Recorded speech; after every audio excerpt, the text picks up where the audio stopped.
வணக்கம். வேந்தரின் ஒரு நாள் ஒரு பொழுது இரவு செய்திகளுக்காக அஞ்சல். தலைப்புச் செய்திகள்.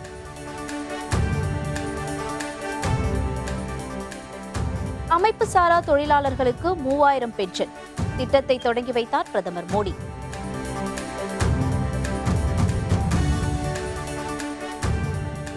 திமுக கூட்டணி தொகுதி பங்கீடு நிறைவடைந்தது. 20 தொகுதிகளில் போட்டி என ஸ்டாலின் அறிவிப்பு.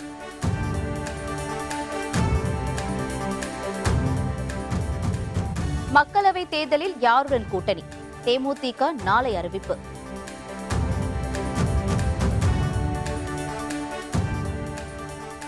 நாற்பத்தி பயங்கரவாதிகள் கைது.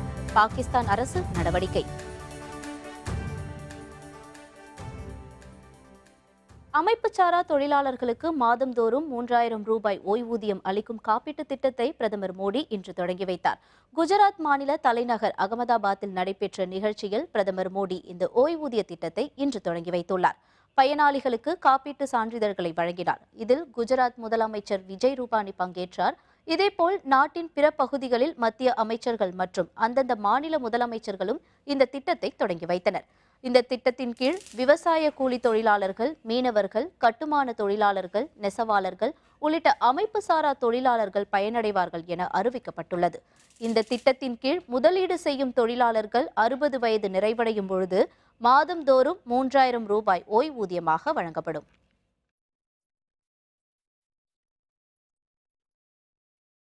தமிழ்நாடு அரசு போக்குவரத்து கழகத்தில் முதல் முறையாக அறிமுகப்படுத்தப்பட்டுள்ள குளிர்சாதன வசதியுடன் கூடிய 500 புதிய பேருந்துகளை முதலமைச்சர் பழனிசாமி இன்று தொடங்கி வைத்தார். சென்னை தலைமைச் செயலகத்தில் இதற்கான விழா நடைபெற்றது. தமிழ்நாடு அரசு போக்குவரத்து கழகத்திற்காக 133 கோடி மதிப்பீட்டில் 500 புதிய பேருந்துகள் வாங்கப்பட்டுள்ளன. இவற்றை முதலமைச்சர் பழனிசாமி இன்று கொடியசைத்து தொடங்கி வைத்தார். இந்த புதிய பேருந்துகளில் குளிர்சாதன வசதி மற்றும் 3+2 இருக்கை வசதி கொண்ட பேருந்துகள் உள்ளன. அவை திருவண்ணாமலை மற்றும் வேலூருக்கு இயக்கப்பட உள்ளன. தமிழ்நாடு அரசு போக்குவரத்து கழகத்தில் முதல் முறையாக குளிர்சாதன வசதி கொண்ட பேருந்து அறிமுகப்படுத்தப்பட்டுள்ளதால் இன்று ஒரு நாள் இந்த பேருந்துகளில் இலவசமாக பயணிக்கலாம் என அறிவிக்கப்பட்டுள்ளது.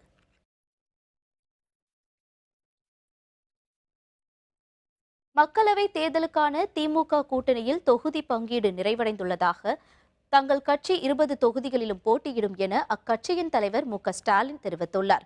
சென்னை அறிவாலயத்தில் இன்று மார்க்சிஸ்ட் கம்யூனிஸ்ட் கட்சி மற்றும் மதிமுக கட்சிகளுக்கு தொகுதி பங்கீடு நிறைவடைந்தது. பின்னர் செய்தியாளர்களிடம் பேசிய ஸ்டாலின், எந்தெந்த தொகுதிகள் கூட்டணி கட்சிகளுக்கு ஒதுக்கீடு செய்யப்படும் என்பது பற்றி நாளை மறுநாள் முதல் ஆலோசிக்கப்படும் என கூறினார். மனிதநேய மக்கள் கட்சிக்கு சீட் ஒதுக்கப்படவில்லை என்றும் வரும் காலங்களில் அவர்களுக்கு உரிய வாய்ப்பு வழங்கப்படும் என கூறினார். 2 நாட்களில் தொகுதிகள் அறிவிக்கப்படும் என்றும் புதுச்சேரியையும் சேர்த்து கூட்டணி கட்சிகளுக்கு 20 தொகுதிகள் ஒதுக்கீடு செய்யப்பட்டுள்ளதாகவும் ஸ்டாலின் குறிப்பிட்டுள்ளார். திராவிட முன்னேற்றக் கழகத்தின் தலைமையில் தமிழ்நாட்டை பொறுத்தவரையில் அமைந்துள்ள கூட்டணி கட்சிகளுக்கு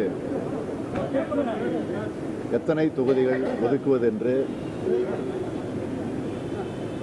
அந்த பணியை முழுமையாக இன்றோடு நாங்கள் முடித்திருக்கிறோம்.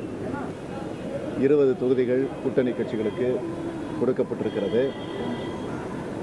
ஆக திராவிட முன்னேற்றக் கழகம் 20 தொகுதிகளில் போட்டியிடக்கூடிய சூழ்நிலை உருவாகியிருக்கிறது. திமுக கூட்டணியில் இடம்பெற்றுள்ள மதிமுகவுக்கு மக்களவை தேர்தலில் ஒரு தொகுதி ஒதுக்கப்பட்டுள்ளது. ஒரு மாநிலங்களவை எம்பி பதவி வழங்கவும் ஒப்பந்தம் கையெழுத்தாகியுள்ளது. சென்னை அறிவாலயத்தில் நடைபெற்ற பேச்சுவார்த்தையின் பொழுது தொகுதி பங்கீடு தொடர்பான ஒப்பந்தத்தில் திமுக தலைவர் மு.க.ஸ்டாலினும் மதிமுக பொதுச் செயலர் வைகோவும் கையெழுத்திட்டனர்.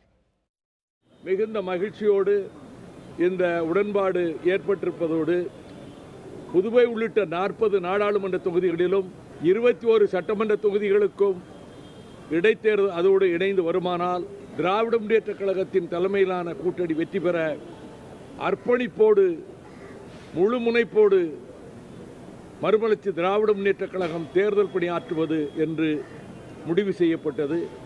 இதில் மிகுந்த மனநிறைவும் மகிழ்ச்சியும் கொண்டு இந்த உடன்பாட்டில் நாங்கள் கையொப்பமிட்டிருக்கின்றோம். முன்னதாக திமுக கூட்டணியில் இடம்பெற்றுள்ள மார்க்சிஸ்ட் கம்யூனிஸ்ட் கட்சிக்கு 2 தொகுதிகள் ஒதுக்கப்பட்டது. இது தொடர்பான தொகுதி பங்கீடு ஒப்பந்தத்தில் திமுக தலைவர் மு.க.ஸ்டாலின், மார்க்சிஸ்ட் கம்யூனிஸ்ட் கட்சியின் மாநில செயலர் கே. பாலகிருஷ்ணன் ஆகியோர் கையெழுத்திட்டனர். நேற்று நடைபெற்ற பேச்சுவார்த்தையில் எங்கள் கட்சிக்கு 2 நாடாளுமன்ற தொகுதிகளை ஒதுக்குவது என்று நாங்கள் தீர்மானித்திருக்கிறோம் என்று அவர்கள் தெரிவித்தார்கள். அவர்கள் தெரிவித்த அடிப்படையில் இன்று காலை நடைபெற்ற மார்க்சிஸ்ட் கம்யூனிஸ்ட் கட்சியின் செயற்குழுவில் விவாதித்தோம். தமிழகத்தில் 40 தொகுதிகளிலேயும் பிஜேபி, அதிமுக, பாமக கூட்டணியை முறியடிக்க வேண்டிய ஒரு அரசியல் தேவை இருக்கிற இந்த பின்னணியில் திராவிட முன்னேற்ற கழக தலைவரோடு நடைபெற்ற அந்த கலந்துரையாடலில் 2 தொகுதிகளுக்கு மார்க்சிஸ்ட் கம்யூனிஸ்ட் கட்சிக்கு ஒதுக்கப்பட்டு உடன்பாடு ஏற்பட்டிருக்கிறது என்பதை இந்த நேரத்திலே நான் மகிழ்ச்சியோடு தெரிவித்துக் கொள்ள விரும்புகிறேன். திமுக கூட்டணியில் தொகுதி பங்கீடு நிறைவடைந்துள்ளது. திமுக 20 தொகுதிகளிலும் அதன் கூட்டணி கட்சிகள் 20 தொகுதிகளிலும் போட்டியிடுகின்றன.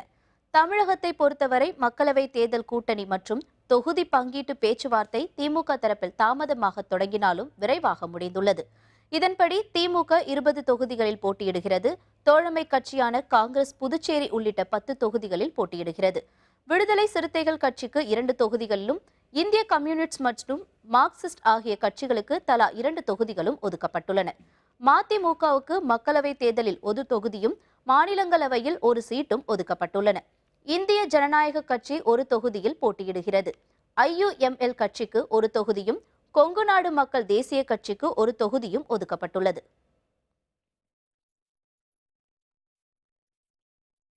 மக்களவை தேர்தலில் யாருடன் கூட்டணி அமைப்பது என்பது தொடர்பாக தேமுதிக தலைவர் விஜயகாந்த் தமது கட்சி நிர்வாகிகளுடன் இன்று 1 மணி நேரத்திற்கும் மேலாக ஆலோசனை மேற்கொண்டார்.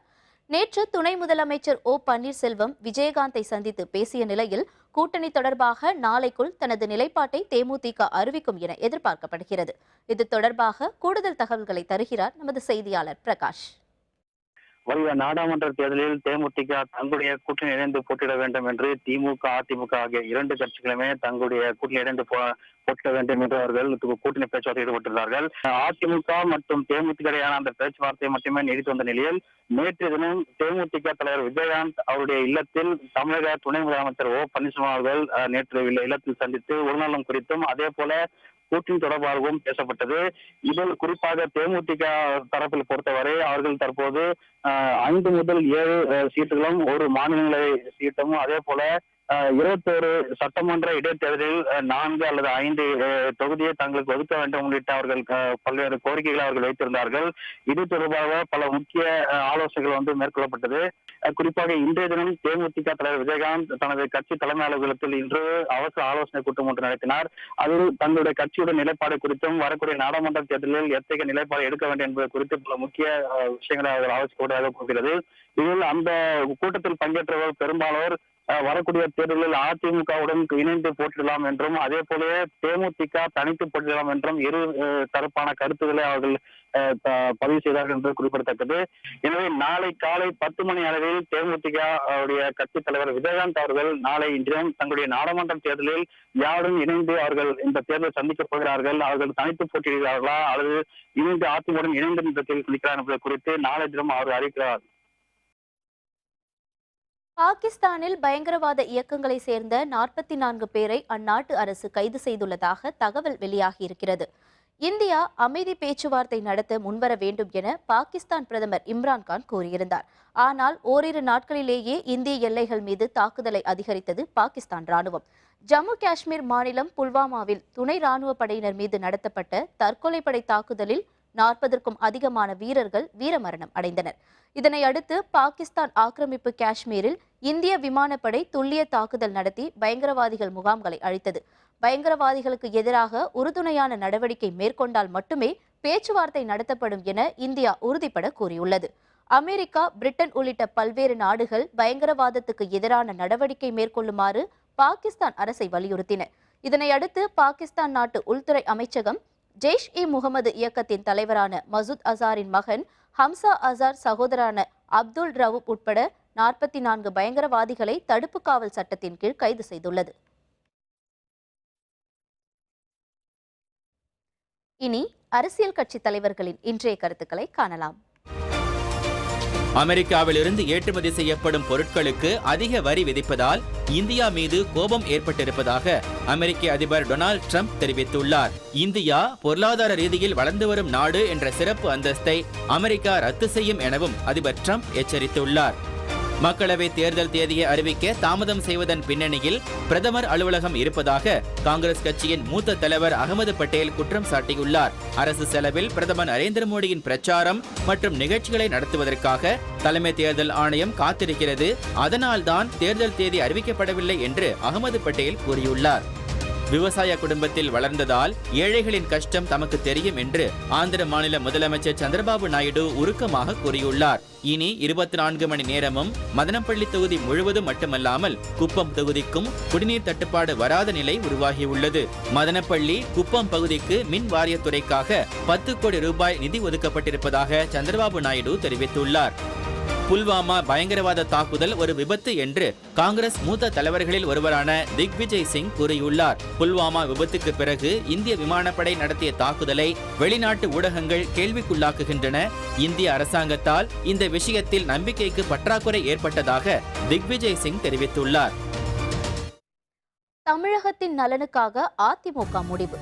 தம்பிதுரை விளக்கம். விவரம் விளம்பர இடைவேளைக்கு பிறகு.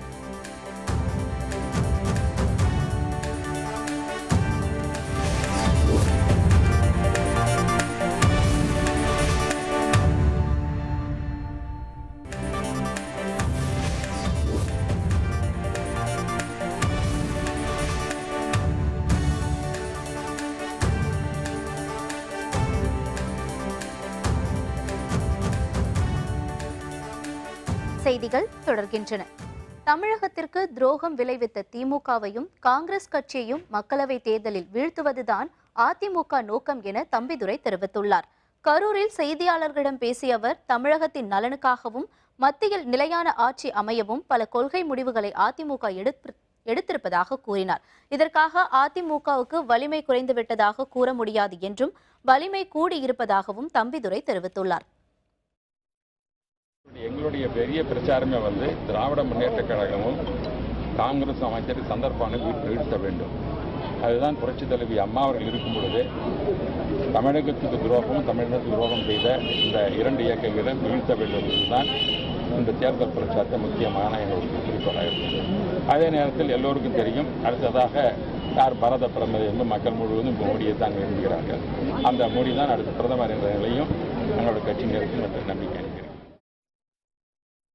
காஞ்சிபுரம் மாவட்டம் காட்டாங்குளத்தூரில் அமைந்துள்ள SRM பல்கலைக்கழகத்தில் நடைபெற்ற அகம் நிகழ்ச்சியில் பெருநிறுவன அதிகாரிகள் பலர் பங்கேற்றனர். SRM பல்கலைக்கழகத்தின் சார்பு கல்லூரியான SRM மேலாண்மை கல்லூரி சார்பில் மாணவர்கள் மற்றும் பெருநிறுவனங்களுடன் உறவுகள் மேம்படுத்தும் வகையில் அகம் நிகழ்ச்சி டாக்டர் TP கணேசன் அரங்கில் நடைபெற்றது. கல்லூரி முதல்வர் VM பொன்னையா தலைமையில் நடைபெற்ற நிகழ்ச்சியில் சிறப்பு விருந்தினர்களாக காஞ்சிபுரம் மாவட்ட ஆட்சியர் பொன்னையா, வழக்கறிஞரும் ஊடகவியலருமான MK சந்திரசேகரன் உள்ளிட்ட பெருநிறுவன அதிகாரிகள் பலர் கலந்து கொண்டனர்.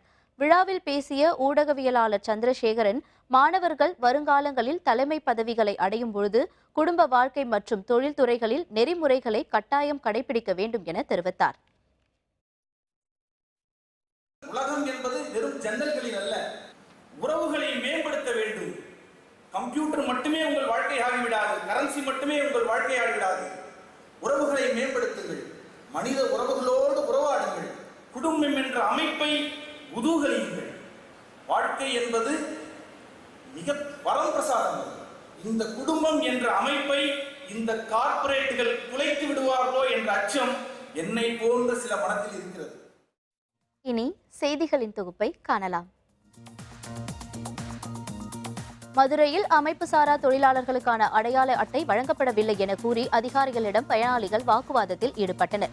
மாவட்ட ஆட்சியர் அலுவலகத்தில் நடைபெற்ற யோகிமான் தன் ஓய்வூதிய திட்டத்தினை நாடாளுமன்ற உறுப்பினர் கோபாலகிருஷ்ணன் தொடங்கி வைத்து பயனாளிகளுக்கு அடையாள அட்டைகளை வழங்கினார். இதனையடுத்து அங்கிருந்த சிலர் அடையாள அட்டை வழங்கவில்லை என கூறி வாக்குவாதத்தில் ஈடுபட்டனர். நாகப்பட்டினம் மாவட்டம் சீர்காழி அருகே குடும்ப தகராறு காரணமாக பச்சிளம் குழந்தையை கொடூரமாக கொலை செய்த தாயை காவல்துறையினர் கைது செய்தனர். தொடுவாய் கிராமத்தை சேர்ந்த ஜெயேந்திரன் மனைவி வினோதா ஆத்திரத்தில் தனது 3 மாத குழந்தையை கீழே வீசி கொலை செய்துள்ளார். இதுகுறித்து தகவல் அறிந்து வந்த சீர்காழி காவல்துறையினர் வினோதாவை கைது செய்ததுடன் குழந்தையின் உடலை மீட்டு உடற்கூறு ஆய்வுக்கு அனுப்பி வைத்தனர். நாடாளுமன்ற தேர்தலையொட்டி முன்னறிவிப்பின்றி பணியிட மாற்றம் செய்ததை கண்டித்து நாகப்பட்டினத்தில் வருவாய் மற்றும் வளர்ச்சித்துறை அதிகாரிகள் உள்ளிருப்பு போராட்டத்தில் ஈடுபட்டனர். மாவட்ட ஆட்சியர் அலுவலகத்தில் அதிகாரிகள் நடத்திய உள்ளிருப்பு போராட்டத்தால் நலத்திட்ட உதவிகள் மற்றும் சான்றிதழ்கள் பெற முடியாமல் பொதுமக்கள் பாதிக்கப்பட்டனர். குழந்தை தொழிலாளர் ஒழிப்பு முறையை வலியுறுத்தி ஈரோட்டில் நடைபெற்ற விழிப்புணர்வு பேரணியில் செவிலியர் பயிற்சி கல்லூரி மாணவ மாணவிகள் திரளானோர் கலந்து கொண்டனர். குழந்தை தொழிலாளர் திட்டத்தின் கீழ் நடைபெற்ற இந்த பேரணியை மாவட்ட ஆட்சியர் கதிரவன் கொடியசைத்து தொடங்கி வைத்தார். இதில் மாணவ மாணவிகள் கலந்து கொண்டு குழந்தைகளை பணியில் அமர்த்தக்கூடாது என்பது உள்ளிட்ட பல்வேறு வாசகங்கள் அடங்கிய பதாகைகளை ஏந்தியவாறு ஊர்வலமாக சென்றனர். நாடாளுமன்ற தேர்தலில் பணிபுரிய உள்ள பறக்கும் படை மற்றும் செலவினங்கள் குழுவிற்கான ஆய்வுக் கூட்டம் பெரம்பலூரில் நடைபெற்றது. மாவட்ட ஆட்சியர் அலுவலக கூட்ட அரங்கில் நடைபெற்ற கூட்டத்தில் தேர்தல் பறக்கும் படை மற்றும் செலவினங்கள் குழுவினர் எவ்வாறு செயல்பட வேண்டும் என விளக்கி கூறப்பட்டது. மாவட்ட ஆட்சியர் சாந்தா, வருவாய் அலுவலர் மற்றும் காவல்துறை அதிகாரிகள் இந்த கூட்டத்தில் கலந்து கொண்டனர். அரசியல் களத்தில் உலாவரும் நிஜ தகவல்கள் நிழல் வடிவில் உங்களுக்காக. விரைவில் தேர்தல் தேதி வெளியாக உள்ள நிலையில் காவி கட்சியில் சீட் கேட்டு பெரும் போராட்டமே நடைபெற்று வருகிறதாம். தமிழகத்தில் உள்ள தலைவியோ தூத்துக்குடி தொகுதியில் தானே போட்டியிட விரும்புகிறாராம். அரசரானவரோ தனக்கும் சீட் கேட்டு அடம்பிடித்து வருகிறாராம். கூட்டணியில் பெற்ற 5 சீட்டுக்கு 20 பேர் வாய்ப்பு கேட்பதால் நெருக்கடியில் இருக்கிறார்களாம் காவி கட்சியின் டெல்லி வாளாக்கள். ஜெயமான நடிகருக்கும் அங்காடி நடிகைக்கும் பிரேக்கப் என்ற செய்தியை அவர்கள் இருவரும் சேர்ந்தே பரப்பியிருக்கிறார்களாம்.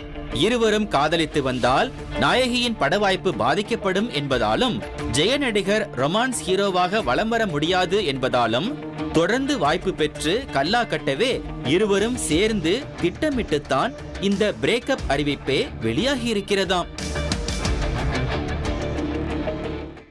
ஆஸ்திரேலியாவுக்கு 251 ரன்கள் வெற்றி இலக்கு. 40வது சதம் அடித்தார் விராட் கோலி. விளம்பர இடைவேளைக்கு பிறகு.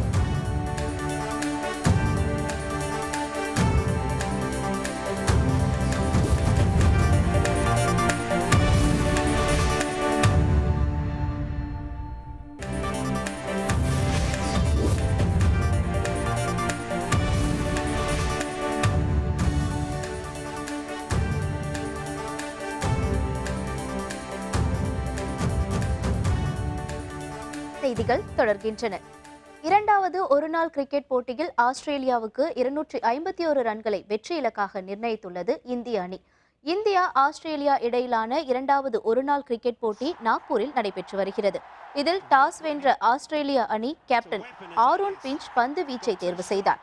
இந்தியா முதலில் களமிறங்கியது. ரோஹித் சர்மா கடைசி பந்தில் ரன் ஏதும் எடுக்காமல் ஆட்டமிழந்தார். தவான் 21 ரன்கள் எடுத்த நிலையில் LBW ஆனார். விஜய் சங்கர் 46 ரன்கள் எடுத்திருந்த பொழுது ரன் அவுட் ஆனார். கேதர் ஜாதவ் 11 ரன்னிலும் தோனி ரன் ஏதும் எடுக்காமலும் அடுத்தடுத்து ஆட்டமிழந்தனர். விராட் கோலி 120 பந்துகளில் 10 பவுண்டரியுடன் 116 ரன்கள் எடுத்து ஆட்டமிழந்தார். இந்தியா 48.2 ஓவரில் 250 ரன்கள் எடுத்து ஆல் அவுட் ஆனது. தற்பொழுது ஆஸ்திரேலிய அணி 32 ஓவர்கள் முடிவில் 4 விக்கெட்டுகள் இழப்பிற்கு 143 ரன்கள் எடுத்து விளையாடி வருகிறது. மீண்டும் தலைப்புச் செய்திகள். அமைப்பு சாரா தொழிலாளர்களுக்கு 3000 ஓய்வூதியம் வழங்கும் திட்டத்தை பிரதமர் மோடி தொடங்கி வைத்தார். திமுக கூட்டணி தொகுதி பங்கீடு நிறைவடைந்ததாகவும் 20 தொகுதிகளில் தங்களது கட்சி போட்டியிடுவதாகவும் ஸ்டாலின் அறிவித்துள்ளார்.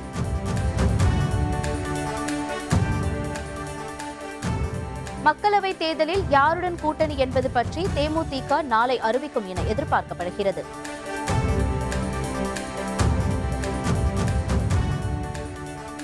நாற்பத்தி பயங்கரவாதிகளை கைது செய்துள்ளது பாகிஸ்தான் அரசு. இத்துடன் வேந்தரின் ஒரு நாள் ஒரு பொழுது இரவு செய்திகள் நிறைவடைந்தன. வேந்தர் டிவி செயலியை பதிவிறக்கம் செய்து முக்கிய செய்திகளை நேர்கள் காணலாம். மீண்டும் இரவு 8:30 மணிக்கு வேர்ல்ட் ரவுண்ட் அப் செய்தியில் சந்திப்போம். வணக்கம்.